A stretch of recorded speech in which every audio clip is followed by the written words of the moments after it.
نبدا باول فزوره. جاهزه؟ جاهزه. فزوره بصي سهله جدا جدا ماشي. جدا جدا. ماشي. بصي يا ستي، الفزوره بتقول في بيت من دور واحد. الله. خلاص بجنينه. هنمسك بقى كلام في الموضوع. بيت بيت من دور واحد. ماشي. البيت ده فيه حاجه مميزه. ايه الحاجه المميزه اللي فيه؟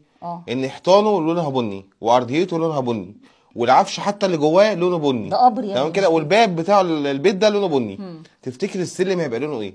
وش بني. بيت بني، وبعدين ده الناس هتعيش فيه ازاي ده؟ ايه المشكله؟ كله بني بني. يعني انت رايك السلم هيبقى لونه ايه؟ انت قلت ماشي، ايه صفات البيت؟ يبقى البيت بني وكله بني، صح؟ ايوه بني. هعيد عليك الفزوره مره ثانيه معلش، عشان بس ايه، عشان الضغط. بيت من دور واحد. خلاص.